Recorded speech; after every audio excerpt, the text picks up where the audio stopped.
Hey everyone, Rob here, and I have updates on the Blue Lagoon and what's been going on after the eruption has now officially been declared over.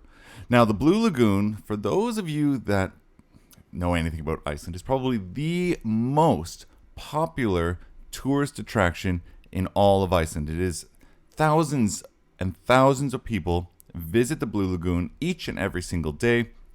It is somewhat of a natural wonder just because of the hot spring aspect, but don't be fooled. All of this is a runoff from the geothermal power plant Svartsengi, which you can see in the sort of distance of this.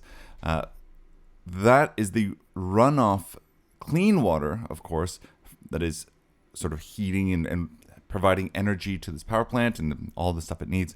The runoff from the power plant goes down and it fills this lagoon, which is what we see, and it has a lot of natural minerals and things like that. And you can see here beautiful aerial shots of the Blue Lagoon and people walking around it. It is as blue as everyone says, and there are hotels and things like that around. But of course, it is also situated right beside the area that has been erupting over the past 3 months. Now, there's been an eruption every month for the last 3 months, is what we're saying, over December, January, and February. And now, the last eruption was February 8th.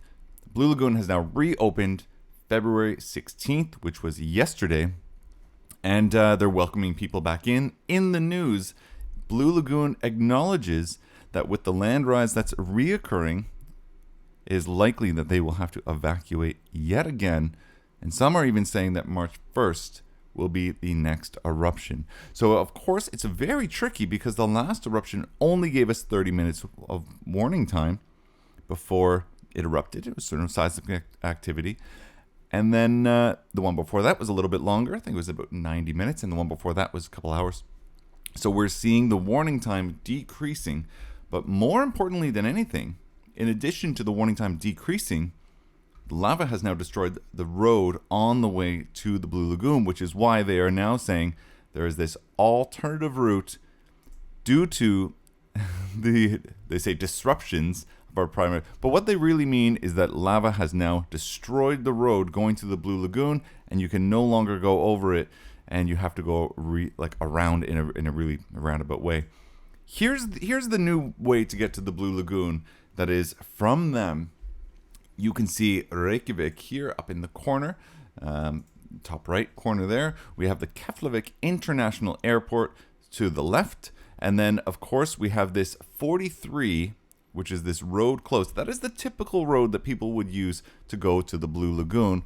But again, the eruption occurred just to the right of the Blue Lagoon on this map here.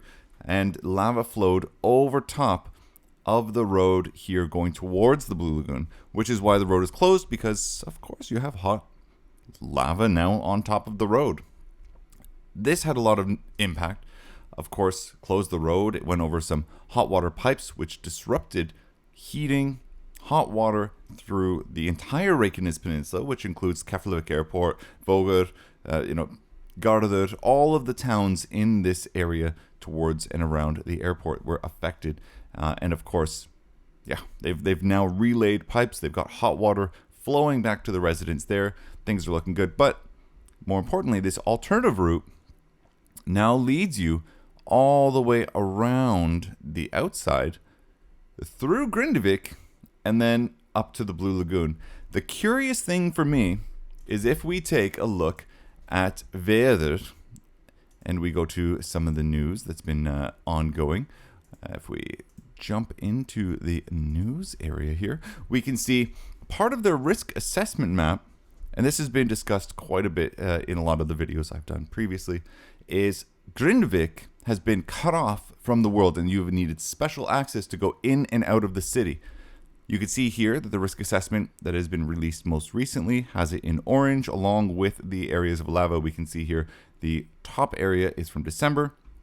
Then we have January, and then the most recent one we see here is, we'll zoom in, 8th of February. So again, we can see there's the Blue Lagoon.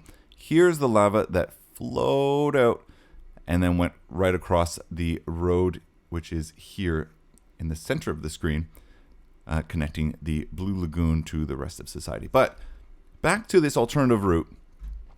If we look at the road that's coming in, it's coming from the bottom up through this orange zone, basically around Grindavik, and then back out towards the Blue Lagoon. Very curious that the road goes into the more dangerous area where people are not allowed to go, and then you're able to see Grindavik.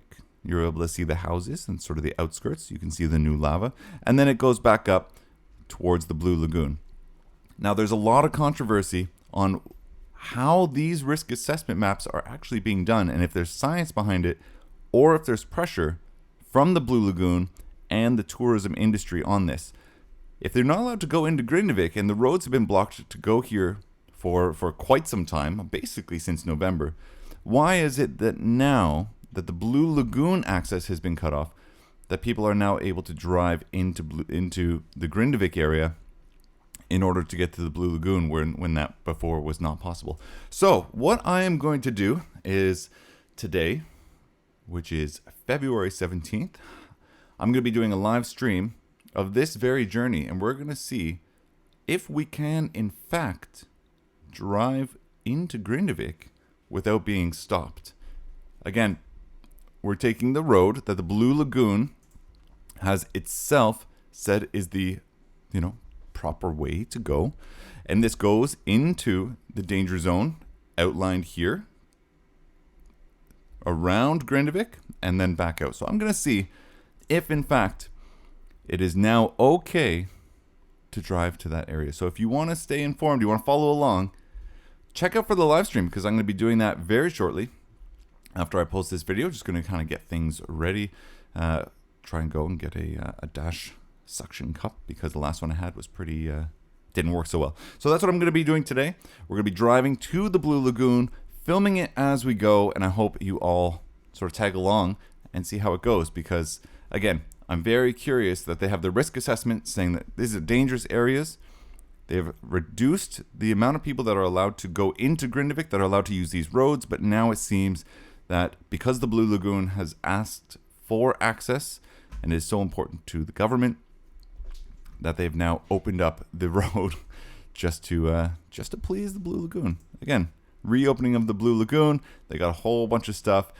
They're saying that, they have emergency evacuation plans and things like that.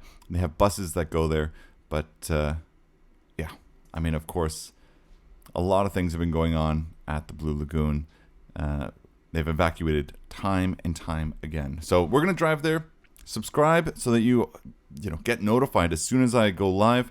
And let's see what the chat says. Hope you all join. And thanks so much for watching.